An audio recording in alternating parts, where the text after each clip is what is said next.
The brutal truth why women ditched Democrats for Donald Trump. Americans are tired of being told their intellect is limited by race or sex, especially women.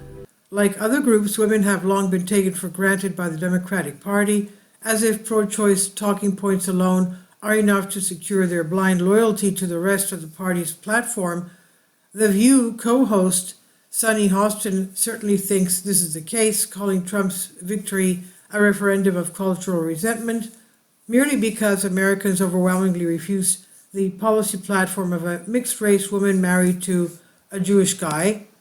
Now, no women did not vote for Trump because they were so severe upon their own sex. The Sunny Hostins and Democratic establishment refused to engage in serious self-reflection that could explain the surge of women and other traditionally Democratic groups voting Republican in this election. Are women simply suffering from a mass self-hatred that enticed them to vote for Donald Trump? Or have Democrats made a critical mistake in assuming that abortion is the only issue women care about politically? Kamala Harris bet on winning the women's vote by making reproductive rights the center of her campaign. This strategy is not new. Hillary Clinton, Barack Obama, and other Democrats have used it before. However, this approach has arguably become one of the Democrats' gravest miscalculations, and Harris paid the price.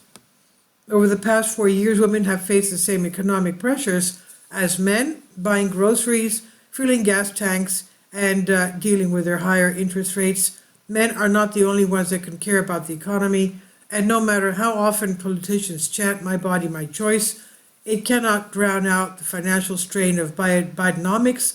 Women, like men, wanted economic solutions and found them with Trump. For them, Kamala Harris and "my body, my choice" were not nearly enough. Women's bodies seem to matter to Democrats only when it comes to abortion, and after COVID pandemic, women have led the push for greater medical autonomy, nutritional transparency, and broader access to holistic, cycle-based health care. Robert F. Kennedy Jr. promised to address these issues by holding Big Pharma and Big Food accountable, and women rallied around him in droves. But instead of supporting RFK Jr., the women issues his represented, the Democratic Party labeled him an anti-vax conspiracy theorist, dismissing both him and the women he galvanized. Is it any wonder they followed Kennedy across the aisle to Trump? Democrats also seem indifferent when women's health care standards beyond abortion access. Women are continually overprescribed birth control as a blanket treatment for almost any ailment, wreaking havoc on their bodies.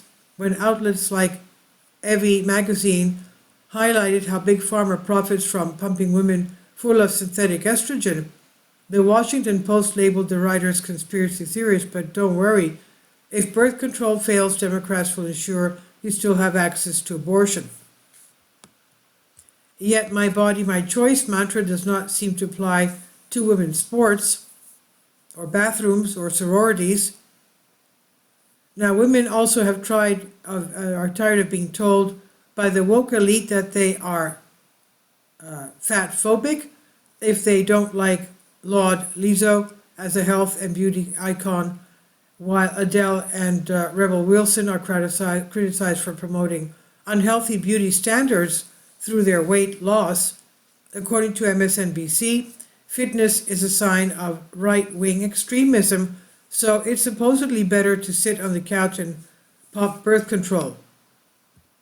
Now, the Democrats assume women have an obligatory blind allegiance requiring them to support any woman running for office regardless of her policies. Such an assumption that a woman's political capacities are limited to a candidate's sex is not only an insult to women's intelligence, it's frankly anti-feminist. In response to Sunny Hostin, no women did not vote for Trump because they are so severe upon their own sex. Like birth control, your party prescribed "my body, my choice" as a cure-all for any political ailment, afflicting women over the past 4 years of Biden and Harris's policy failures. Trump's platform actually listened to women and you took them for granted. This is from The Blaze on DNYUZ. Please leave your comments and thank you for your support. Finally, support my Patreon account. The daily posts are 5 videos daily, and they are totally different from what I have on my YouTube channel. Thank you so much for your support and that you find all my content so interesting. You'll find the Patreon account details in the description box below.